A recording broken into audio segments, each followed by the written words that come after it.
Okay. Dynamite Delight.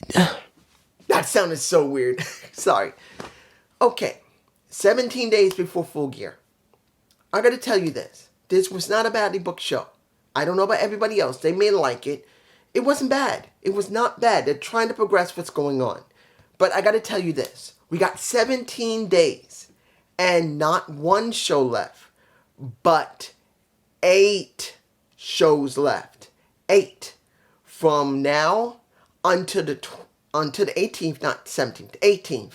Because we're going to have how many Dynamites? We're going to have 1, 2, 3 more Dynamites. 1, 2, 3 more Rampages and 2 Collisions. So we're going to have, 8 shows. But here's the thing. Can they make this mean something with these 8 shows? Because not everyone's watching Dynamite, Collision, and Rampage at the same time. Not everybody. There's some who watch Dynamite only, who watches Dynamite or Collision. Some watch Rampage if they can, but I don't think everyone is watching Rampage, Collision, and Dynamite simultaneously all the time. It is not easy to watch them all. You're talking about Wednesday, Friday, and Saturday. That's a lot to try and really get a good grasp of what they want to build for Full Gear. But if I'm right, there's going to be holes in this. So what do we get here for Dynamite? We got a good amount of stuff. We got the International Championship, which I felt was the best match of the night. And that was Claudio versus Orange Cassidy. But I'm not going to lie to you. Do I believe Claudio should have won it? Yes. But due to the fact of how it ended with Cassidy facing off against a Mox who beat the crap out of him after he won, and I'm not taking anything away from the match because it was a damn good match between him and Claudio. But once he won, and Claudio was pissed off with his mouthpiece out, Mox comes into the ring, and the person who turned red was not Mox. It was Orange, who was just so pissed he jumps into the ring, and then he gets his ass handed to him.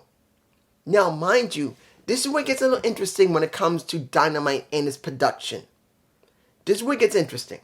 I don't know about you guys, but throughout most of the show, there seemed to be delays when it comes to either audio or when it came to lighting. Because it was like when you saw the possible live of Moxley after it was over, well after the match was done, there was just a big black blank screen for at least not 1 second, but at least 10 to 15 seconds where there was just nothing on screen until they finally started playing whatever, if it was recorded or live, a Mox talking about, I gave you this opportunity when we had a chance at each other. I showed you respect. I didn't have to leave you able to walk away from our match when I beat you. I was able to do that because I wanted to do that. Now I'm not in a good mood. Now I'm not very happy. And that's probably because of Bryan Danielson, who's got an orbital bone break. And that was the main reason Claudio wanted revenge, because of Bryan Danielson's orbital bone break. But he's not happy. But now this time at Full Gear, I am going to annihilate you. I'm not going to let you walk away from it. That is what Mox did. But then the lighting was just, what's going on? Because that wasn't the first time to happen. And even during the time when they were doing the special little lightings off, it was like they rushed in certain places or took too long in others. It was weird. Second, ROH 6-man tag team championship. The Elite versus the Mogul affiliates. We got the Gates of Agony with a Brian Cage, who I really don't believe needs to be there anymore. I'm going to be honest here. Seeing that Brian Cage has been in AEW all this time, to be honest, he needs to leave. I'm just not feeling anything from Brian. Yeah, he may be doing something on ROH, but before he was just wandering around doing nothing. And since his wife, what is her name? Maria Santos. It's been so long since I last saw her, because as far as I know, she doesn't do any live streams for Impact Wrestling. She's not with them anymore. She's taking care of their kid. So I don't know if she's doing any game live streams or anything, but I haven't seen her in so long. I've forgotten her. And I believe he needs his wife as his manager, kind of like what's going on with CJ. That's just me. But I believe he needs to leave. Now, the match wasn't bad, but this wasn't about the match and the trios titles, even though the Mogul affiliates won them back. It was about Swerve Strickland and Hangman Page and their feud. That's what this is about. Now, am I feeling the feud? Yeah. I'm not having a problem with the feud of seeing that Swerve was angry, not because he wanted a Hangman Page's spot. It was not about that. It was about Hangman Page interfering when he's gotten a spot, and he blew that spot for him. Because he believed after he beat him, he was in that spot, but Hangman Page interfering while he was in that spot. Now he wants to get back at him because of what happened with that, then going to bottom at his house, and Hangman Page was angry and left pretty much the Bucks high and dry where they lost. I can understand that storyline. It's not that bad. But here's where it gets interesting with the Bucks. Because the Bucks were not happy due to the fact that Hangman Page left them, but then they had no backup. And I'm going to talk about what happened with Chris, and let's talk about the match. Chris and Kenny versus Daddy and Daddy. What can I say about these two guys? They need a name. They need a name. Honestly. Daddy Magic, he needs a name. So does Parker. They need a tag team name. They need a new one. I'm just saying. They do need one because they feel really blank. They feel boring, generic. I'm just saying. If you're not going to use Jericho Appreciation Society anymore, and you're still understand, you still have Hager by your side. Sometimes you have Anna Jay by your side. You need to rename yourself into something. You need to do something. Daddy Magic Naman and Namang. I'm mispronouncing his name. But Parker and him really need a new name with Hager. They need a name. Of course, you saw Parker get the Judas effect to the face, and they won the match. And you did see, Don Callis with Hobb, with now Fletcher. I think Sammy might be hurt, or it could be that, has she given birth now? Has she given birth? I don't know. I don't know if Ty has given birth yet, but she might have. If she's given birth, he's there with her, or he could be hurt while she's still pregnant. I don't know. But it's Fletcher who's there. It's not Sammy Guevara. So I don't remember if Sammy's injured. He might be injured, or he's just with Ty because she's nearing the edge of giving birth. I think she's about 7 to 8 months now. And she might need him, so he's probably asked for time off for that. But they made it very clear how they're going to whoop some ass because they want a street fight. And it's going to be Kateska, Fletcher, the wonderful Hobb. But now they're saying we want the street fight. And pretty much what I thought could have been used was a stipulation where if the Don Callis family loses, you can give Kenny about 2 minutes with a Don Callis in a room to beat the crap out of him. But they didn't go there. But they made it very clear, we don't have a problem doing it. You numbnuts, I don't have a problem facing you. That was Kenny. And he made it very clear that we are not alone. And it was Chris who said it before when he was talking to Renee, that I got a partner, a big man, got extra help. And we get the not returning from injury, not returning after being gone for a long hiatus. We got Paul White coming back as a wrestler. This is where it gets interesting. The Giant is back. Now, I know people are going to say, oh man, who wants to look at Big Show anymore? No. Let's make this clear. Big Show coming back into action, if it's going to put over people, it's not a problem.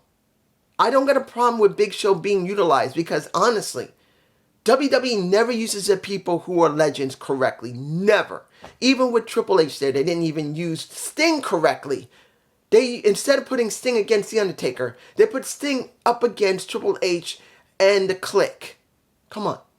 You needed to do a Sting versus an Undertaker, which will never happen unless we finally get Mark Calloway coming to AEW, and then you face one another, but it's not going to happen unless Mark Calloway does a one-off and WWE does not fuck with him. When his last match, this is what I thought. This is not possible, but if it is, it will happen. For Revolution 2024, the last match of Sting in the ring, somehow Tony Khan makes an agreement with WWE if Mark Calloway is still signed with them, because I don't know if he's still signed. I don't know. He might still have a Legends contract, but if he's not signed, or if he is, someone calls him up. Tony calls him and says, look, you want to do one-off with us, just once. Since you're not wrestling with WWE often, how about doing one-off with us against Sting? Something that people have been dying for decades. Decades. The Crow Sting versus the true original Undertaker. I'm just saying. But we get Paul White back.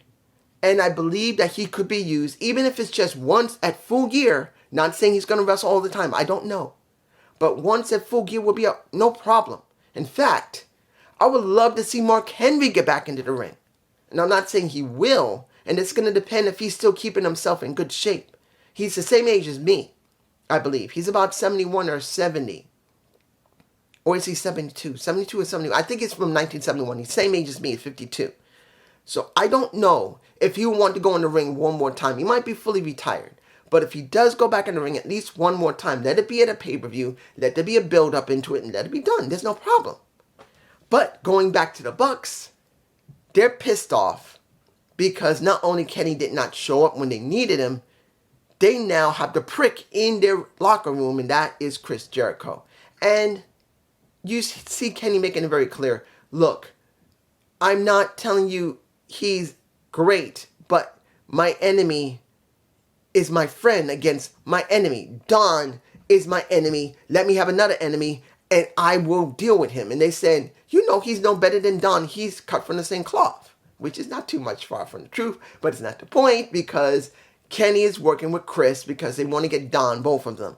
Both of them want Don. They're going after Don, and now the Bucks are angry at Kenny because he didn't show up in there, and they don't like Chris. There you go. And since I talked about Chris, let's talk about Adam Copeland.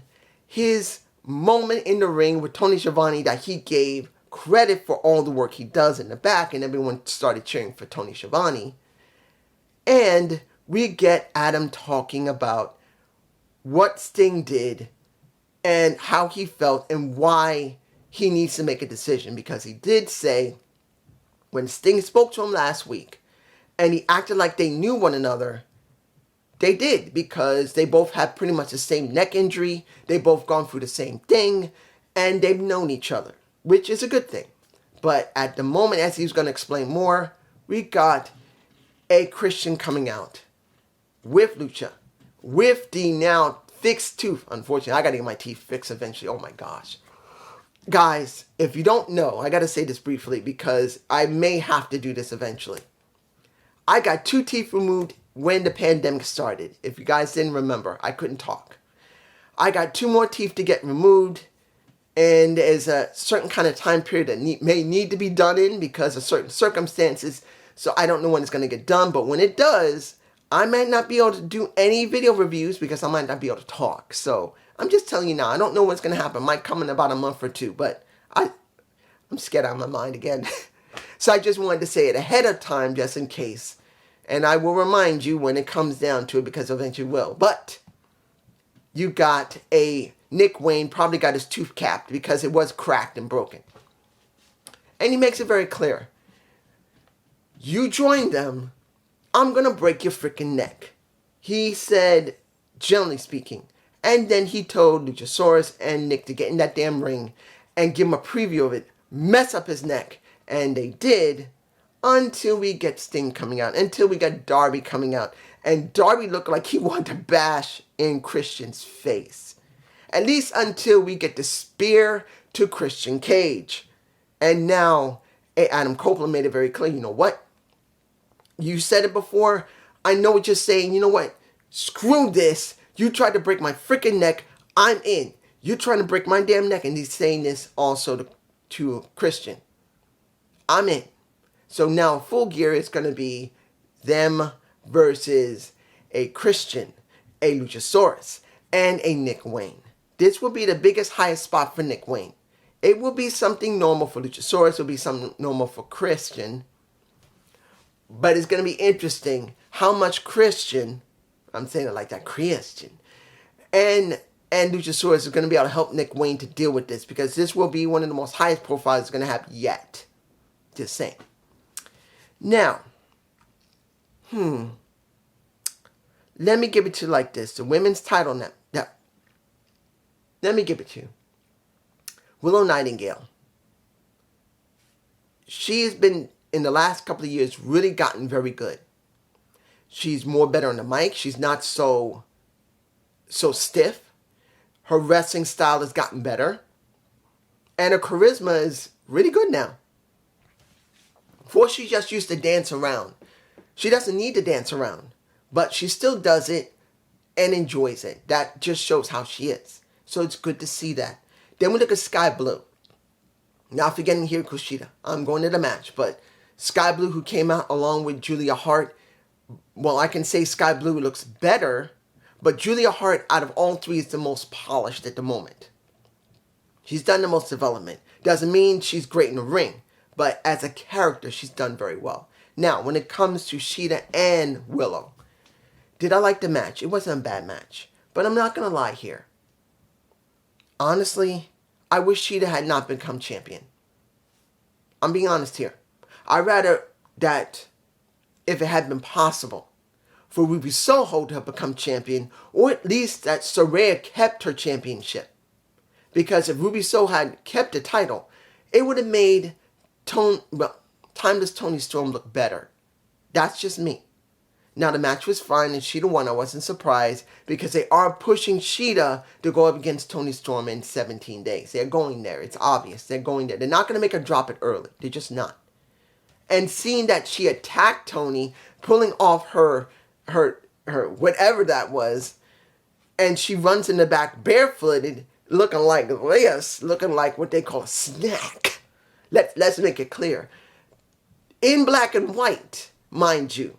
And I love that black and white of her. It is a distinctiveness of just Timeless Toni Storm that I love very much. That no one else is doing it. It's just her. And seeing that Shida runs into a black and white screen, not color, nails her a little bit, and Toni gets her, whatever it was, taken off, looking like a snack, and running into the back, going, ah! Like that. Perfect. We are talking about a diva. One of the first divas, in a sense, of AEW. There is no one that's doing it in her company. She is the first diva of AEW. And that's fine. One woman, just one, who has this attitude of sexuality, who believes that she's more beautiful, more spectacular than any woman there. As long as she's just one. It's special. And I love it. Now, mind you, after that was over and you see that Willow was about to get possibly sprayed in the face by Julia Hart, and it was Sky Blue that came in and spit her in her own face. That's Julia Hart. I can't tell you, do I believe that Sky Blue is developed enough. I don't know where they're going with her. Is she a good girl? Is she a bad girl? Is she a betweener? Which is kind of maybe. She needs to change her attire. If she's going to be a betweener, she needs to change more of her attire. Maybe dark blue. Or something else that has the blue name in it. I don't know. You guys tell me below. Now, here's where things get stupid. The announcement of All In 2024. Where they say it's an incredible special announcement. You think, oh, they're bringing somebody in? No. Tickets are on, not sale yet, but you can pre-order them. Really? Niles McGuinness and Tony Khan show up on screen, and it sounds like they're going to be talking about something special All In. Like, or just for Full Gear, but something special for All In, the way they're describing it. No, it's pre-orders. Seriously? Where already they've been talking about that the ticket numbers were not exactly the same as what the attendance numbers were. Remember, like I told you guys before All In happened, what you see at the arena may not be what you see from the tickets. You can have over 100,000 people buy 100,000 tickets, but at the arena does not mean you'll see it there. It doesn't mean they didn't sell 181,000 tickets, but over 80,000 tickets. But the problem is how many people actually showed up, not how many people bought the damn tickets. That's where they're going to go by. And them making about that was a big mistake. I think they did not need to do that. They could have just made that announcement through Excalibur. If you wanted to get pre-orders, you did not need Tony again getting on screen. I made a Gump report on this, guys. I made a Gump report that Tony needs to take a back seat. He should not be in screen that much. Maybe 3 or 4 times a year. Maybe if he has to be seen at least very rarely. And it should be something incredibly special. Not talking about pre-orders for All In 2024. You didn't need to do that. You didn't need Niles McGuinness for that. If you brought someone into the company, that would have made sense. But for pre-orders for All In 2024 was dumb. Oh my God. I'm moving on. Last match. Let's make this clear. Did they make this stupid when it came to MJF, Bullet Club Gold, The Acclaimed, and when it came to OGK along with Roderick Strong? Yes. Was it dumb in the very beginnings? No. Seeing that Adam Cole was on screen talking to MJF about his situation, trying to get back to Triple B, fine. I didn't have a problem with it. It actually made sense. And him saying you should talk to Samoa Joe, he says, no, I don't want to. And that's due to the fact he doesn't want to have a favor that he's got to pay back to Samoa Joe getting his title. So when he's looking around for people, not only is Roderick trying to get into him, OGK trying to get to him, you got Satnam, Duff, Lethal, and the Double J trying. And they're doing all that. And he doesn't want nothing to do with them. But then you get Warlow trying to grab that chicken neck of his, saying, you took everything from me. I am going to take everything from you. And he's going... That I agreed with. Because they had to do something with Warlow and MJF. I appreciate that. The only thing that would be needed to try and straighten it out would be for him to apologize and try to make up for Warlow, which I'm hoping they don't. But we need to see how far Warlow is going to be pushed, where he's going to become the heel in this. Because, yes, he's been screwed over by MJF, but he's so angry and hateful. And even though MJF has changed somewhat, he's still a damn scumbag that will basically pop you in your eye and then pull your trunks if it was necessary, lie, cheat, and steal, baby, all day long. But it is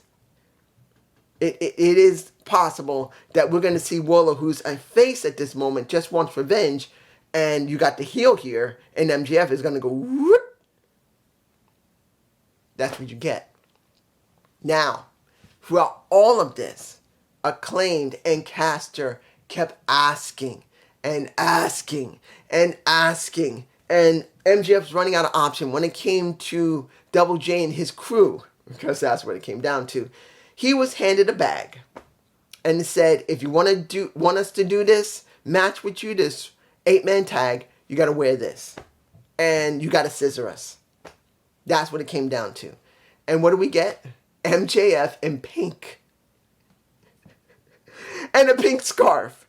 And pink boots. And pink knee pads. And pink elbow pads. And a black shirt that says scissor me. I don't know if anybody else, but it is stupid. And wearing his diamond ring.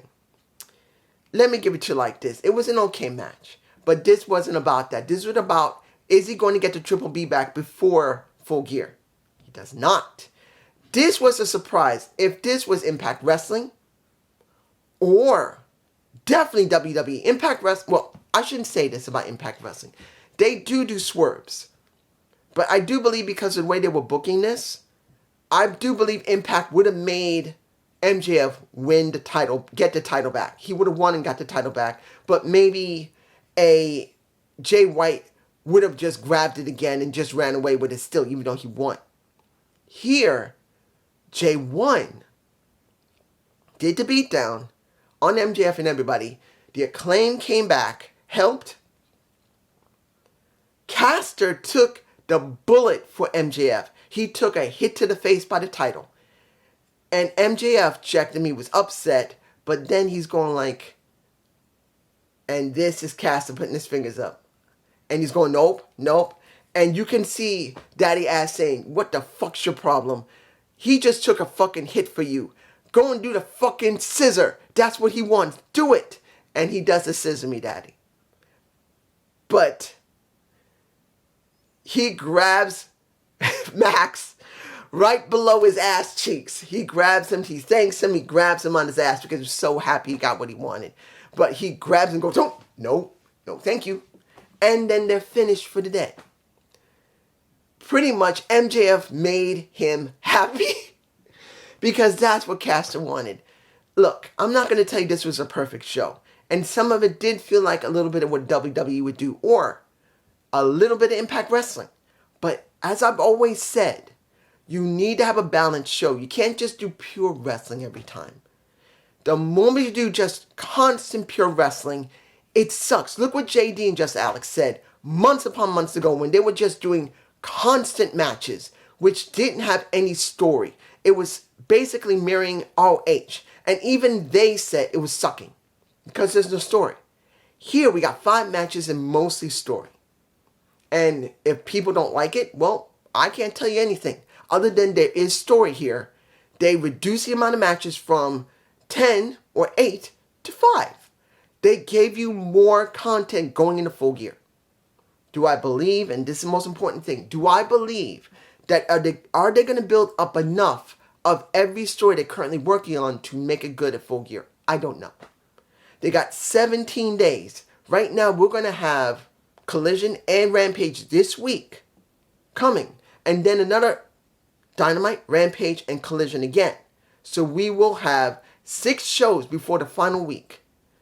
Before we really see Full Gear. And we're going to have a Dynamite and a Rampage that night. We will not have a Collision because it's going to be on the 18th. But we'll get 6 matches before the final week. Enough 6 matches, 6 shows. Gonna question how many people are going to actually watch Dynamite, Rampage, and Collision back to back to back. That's going to be the big question. You guys tell me below. Are you going to be watching from now? You got 17 days. We got 8 shows. We got 3 collisions. We got 3 Dynamites, 3 Rampages, and 2 collisions. Are you going to watch all of them? Tell me below. Peace.